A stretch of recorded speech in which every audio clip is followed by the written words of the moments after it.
8ویں صدی سے لے کر 10ویں صدی تک ہندوستان پر مسلسل حملے ہو رہے تھے۔ مسلمان کمانڈر اور حکمراں ایک بعد دیگرے ہندوستان کے علاقوں اور صوبوں پر قبضہ کر رہے تھے۔ یہاں کے راجاؤں سے ان کی ریاست چھین رہے تھے اور کوئی ان کا مقابلہ کرنے کی ہمت نہیں جٹا پا رہا تھا۔ ہندوستان کے کسی راجا میں اتنی جرأت نہیں ہو رہی تھی کہ وہ ڈٹ کر مقابلہ کر سکے، اپنی ریاست بچا لے، اپنی زمین اور عوام کے لیے جد و جہد کرے اور فیصلہ کن جنگ لڑے۔ یہ جرأت اور ہمت پہلی مرتبہ ایک راجا نے کیا جسے تاریخ میں پرتھوی راج چوہان کے نام سے جانا جاتا ہے۔ 11ویں صدی عیسوی میں غزنی میں محمود غزنوی کی حکومت کا خاتمہ ہو گیا اور غوری سلطنت قائم ہوئی۔ شہاب الدین غوری نے لاہور اور موجودہ پاکستان کے دیگر علاقوں کو فتح کرنے کے بعد بھٹنڈا بھی فتح کر لیا۔ یہ علاقہ ابھی موجودہ پنجاب میں ہے۔ بھٹنڈا کی ریاست دلی اور اجمیر کے راجا پرتھوی راج چوہان کے قبضے میں تھی۔ پرتھوی راج چوہان نے جب یہ سنا کہ شہاب الدین نے بھٹنڈا فتح کر لیا ہے، مسلمان سندھ، لاہور اور پنجاب کو فتح کرنے کے بعد دلی تک دستک دے رہے ہیں، تو وہ بے حد پریشان ہو گیا۔ اس سے پہلے دلی کی سرحدوں تک کسی نے حملہ نہیں بولا تھا اور کوئی مسلم حکمراں اور سپہ سالار ادھر نہیں آیا تھا۔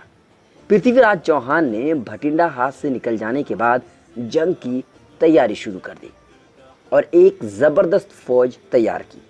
2 لاکھ گھڑ سوار فوج تھی، 3000 جنگی ہاتھی تھے، اس کے علاوہ ایک بڑی تعداد پیدل فوج کی تھی۔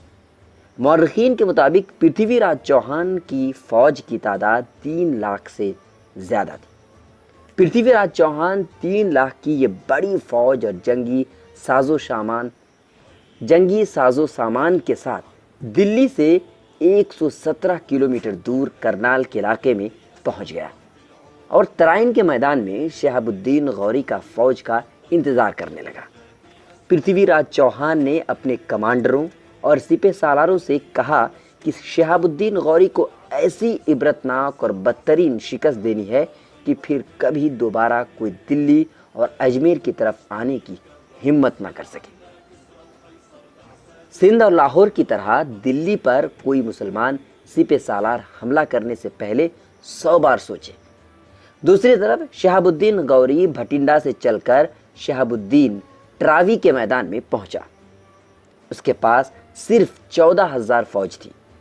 جنگی ہاتھی اس فوج میں بالکل بھی نہیں تھے۔ ترائن کے میدان میں جب شہاب الدین غوری کی 14,000 فوج نے اپنے سامنے ایک عظیم اور ٹھاٹے مارتا سمندر جیسا لشکر دیکھا تو اس کی فوج کی ہمت کمزور پڑ گئی۔ شہاب الدین نے سمجھانے کے باوجود 4,000 گھڑ سواروں نے جنگ کرنے سے انکار کر دیا اور لڑے بغیر ہی میدان چھوڑ کر بھاگ گئے۔ اب شہاب الدین غوری کے پاس صرف 10,000 فوج ہی بچی تھی۔ قریبی مشیروں کا اصرار تھا کہ یہ لڑنا خود کو تباہ کرنا ہے۔ پرتھوی راج چوہان سے صلح سمجھوتا کر لیجئے، لیکن شہاب الدین غوری نے کہا کہ میں پہلے کہہ چکا ہوں، چاہے میری جان چلی جائے، لڑے بغیر میں نہیں جاؤں گا۔ میری غیرت کو یہ گوارا نہیں ہے کہ دم دبا کر بھاگ جاؤ۔ دوسرے دن لڑائی شروع ہوئی۔ دوپہر ہوتے ہوتے غوری کی فوج تتر بتر ہو گئی۔ 3 لاکھ کے لشکر کے سامنے یہ 10,000 کہاں غائب ہوئے کسی کو پتہ نہیں چلا۔ شہاب الدین غوری نے اپنے ایک سپاہی سے پوچھا کہ پرتھوی راج چوہان کہاں لڑ رہا ہے۔ اس نے جواب دیا کہ پرتھوی راج چوہان اپنے بھائی کھانڈے رائے کے ہمراہ فوج کے بیچ میں ہاتھی پر سوار ہودے میں لڑ رہا ہے۔ غوری نے گھوڑے کو ایڑ لگائی اور پرتھوی راج چوہان اینڈ کمپنی کی ہاتھی کی تلاش میں نکل پڑا۔ آخرکار اس نے بھائیوں کے ہاتھی کے قریب پہنچ کر بھائیوں پر گھوڑے سے جست لگا کر حملہ بور ہی دیا۔ پرتھوی راج چوہان بچ گیا، لیکن اس کا بھائی کھانڈے رائے غوری کے نیزے کے زد میں آ گیا، جس سے اس کا جبڑا ٹوٹ گیا۔ کھانڈے رائے نے پلٹ کر غوری کے شانے پر تلوار سے زوردار حملہ کیا۔ یہ اتنا تیز حملہ تھا کہ غوری برداشت نہیں کر سکا اور لڑکھڑا کر گھوڑے سے گرنے لگا۔ اچانک غوری کے سپاہی نے غوری کے گھوڑے پر چھلانگ لگا کر اسے سنبھال لیا اور میدان جنگ سے باہر نکالنے میں کامیاب ہو گیا۔ شہاب الدین غوری کو بدترین شکست کا سامنا کرنا پڑا۔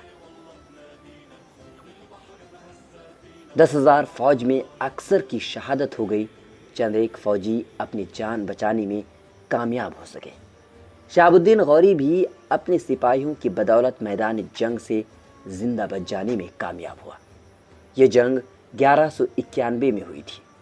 غزنی پہنچنے کے بعد شہاب الدین نے قسم کھائی کہ جب تک میں پرتھوی راج چوہان سے بدلہ نہیں لوں گا میں اپنی زرہ نہیں اتاروں گا۔ عیش و آرام کی زندگی اس نے اپنے اوپر حرام کر لیا۔ کئی جرنیلوں کو سخت سزا دے دی۔ شہاب الدین غوری نے اسی وقت سے جنگ کی تیاری شروع کر دی۔ ماہر اور باکمال کمانڈروں کی ایک ٹیم تیار کی۔ انہی کمانڈروں میں ایک طاقتور، بہادر اور غلام قطب الدین ایبک بھی تھا، جس نے پورے شمالی ہندوستان کو فتح کرنے کے بعد یہاں مسلم سلطنت کی بنیاد ڈالی۔ 1 سال کی تیاری کے بعد شہاب الدین غوری پرتھوی راج چوہان سے بدلہ لینے کے لیے روانہ ہو گیا۔ اس کے ساتھ اس سمے 1,20,000 فوج تھی۔ پرتھوی راج چوہان کو شہاب الدین غوری کے اس حملے کی خبر ملی تو اس نے پہلے سے زیادہ بڑی فوج اکٹھا کرنے کا منصوبہ بنایا۔ ہندوستان کے تمام راجاؤں کو ایک جذباتی خط لکھ کر فوجی امداد طلب کی۔ تقریباً 250 راجاؤں نے پرتھوی راج چوہان کا ساتھ بھی دیا۔ صرف قنوج کے راجا نے مدد کرنے سے انکار کر دیا۔ ایک مرتبہ پھر پرتھوی راج چوہان 5 لاکھ فوج کے ساتھ اسی ترائن کے میدان میں خیمہ زن ہو گیا، جہاں اس نے 1 سال پہلے شہاب الدین غوری کو بدترین شکست سے دوچار کیا تھا، اور شہاب الدین غوری کا انتظار کرنے لگا۔ غوری بھی اپنے لشکر کے ساتھ پرتھوی راج چوہان کے مقابل ترائن کے میدان میں پہنچ گیا۔ دوسرے دن لڑائی شروع ہوئی اور 2 دن بھر دونوں طرف کی فوجیں آپس میں لڑتی رہی۔ سورج غروب ہونے لگا لیکن کوئی نتیجہ نکل کر سامنے نہیں آیا۔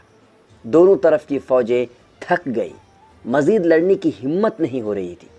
اسی بیچ بائیں طرف سے پرتھوی راج چوہان کی فوج پر غوری کے ایک تازہ دم لشکر نے زوردار حملہ کر دیا۔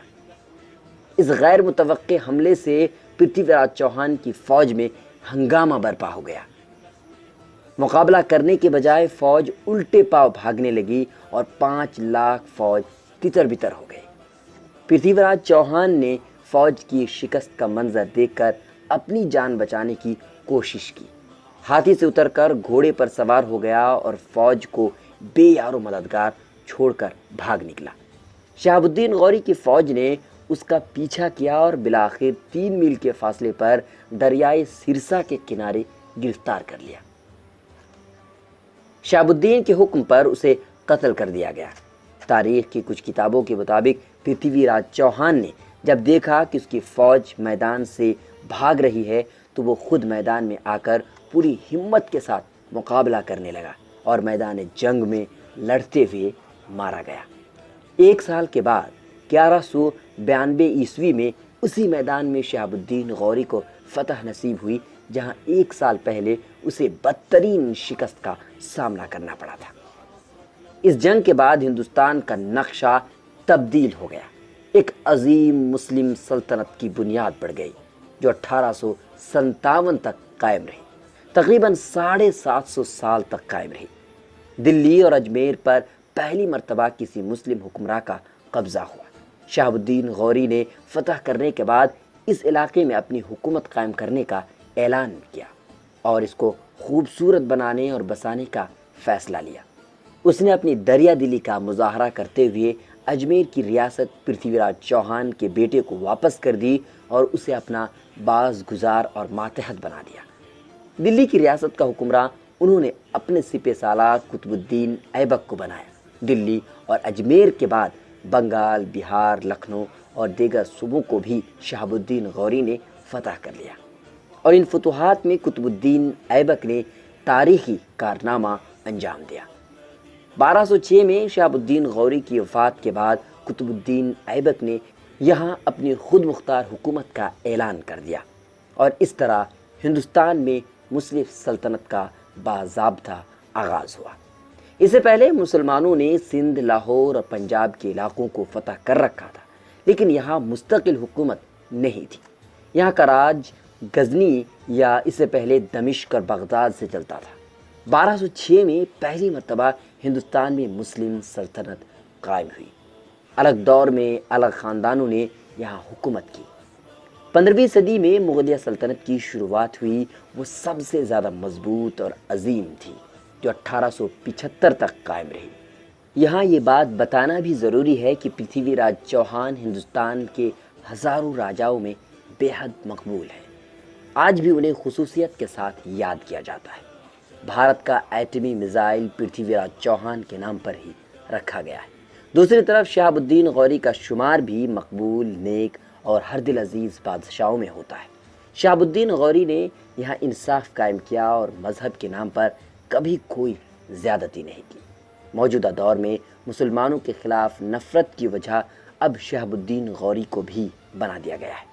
حالانکہ پرتھوی راج چوہان کے خلاف جنگ اقتدار اور سلطنت کے حصول کی تھی، خاص طور پر اس کے بعد قطب الدین ایبک جب سلطان بنے تو وہ عوام میں بہت مقبول اور ہندو مسلم عوام سبھی ان سے بے پناہ خوش تھے۔ متعصب مورخین کو بھی ان کے خلاف ایسا کوئی ثبوت نہیں مل سکا جس کی بنیاد پر کہہ سکے کہ انہوں نے مذہب اور ذات کی بنیاد پر کسی طرح کا کوئی بھید بھاؤ کیا ہو۔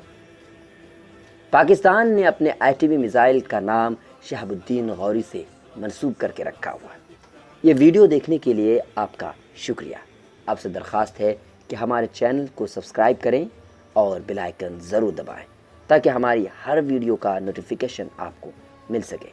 کمنٹ باکس میں اپنا مشورہ ضرور دیں۔